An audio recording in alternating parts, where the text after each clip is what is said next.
మన దేశంలో మన దేవాలయాలు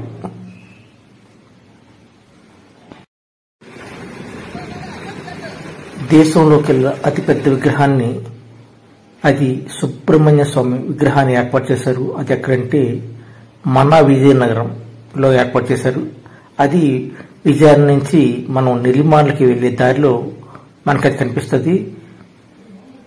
మనం ఆ దేవాలయంకి వెళ్తున్నాం పదండి. అయితే అక్కడికి వెళ్లే ముందు విజయనగరంలో ఉన్న దేవాలయాలు చూసుకుంటూ మన ప్రయాణం సాగుతుంది. ఇక్కడి నుంచి మనకి రైల్వే స్టేషన్ నుంచి 5.5 కిలోమీటర్ల వరకు ఉంటుంది దూరం. అది నడుస్తూ మనం అనేక ప్రాంతాలు చూస్తూ వెళ్తున్నాం. ఇది వచ్చేసాం. ఇదే పోల్బాగ్ ఏరియా కనిపిస్తుంది, చూసారు కదా. ఈ విధంగా వెళ్తే మనకి సుబ్రహ్మణ్య స్వామి దేవాలయంకు మనం వెళ్తాం. ఇక్కడ స్వామి స్వయంభూగా వెలిశారు. ఆ దేవాలయంకి మనం కూడా వెళ్తున్నాం పదండి.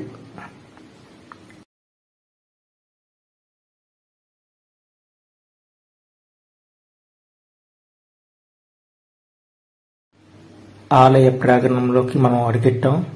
అక్కడ ఉన్న పరిసర ప్రాంతాలు చూస్తూ లోనికి వెళ్తున్నాం.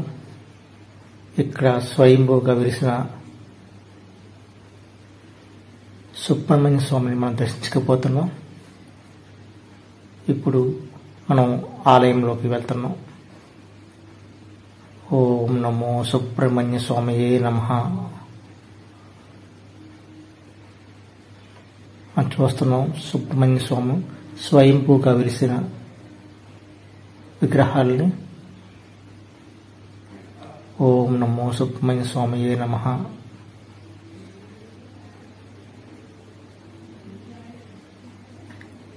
అక్కడి నుంచి పరిసర ప్రాంతాల్లో విగ్రహాలు ఏర్పాటు చేశారు. వాటిని మనం చూసి తిలకిస్తున్నాం. చూడండి ఎంత ముచ్చట గొలుపుతున్నాయి. ప్రాణ ప్రతిష్ఠ చేశారు ప్రతి విగ్రహానికి కళాకారులు. మనం ఆ దృశ్యాలు చూస్తున్నాం. ఇక్కడ ఈశ్వరుడి విగ్రహం చూడండి. ఇక్కడ ఆదిశక్తి విగ్రహాన్ని చూడండి ఎంత అందంగా కనిపిస్తుంది. అలాగే వరహామూర్తిని కూడా ఇక్కడ ఏర్పాటు చేశారు, చూశారు కదా ఎంత బాగుంది. ఇప్పుడు మనం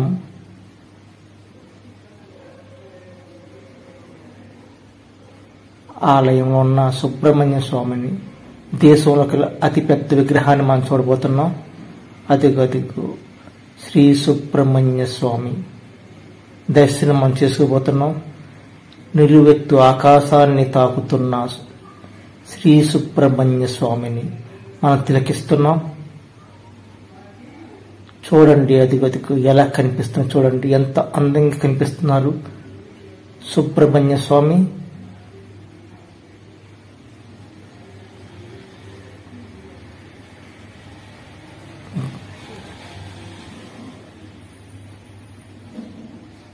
ఎంత అందంగా మనకి దర్శిస్తున్నారు సుబ్రహ్మణ్య స్వామి.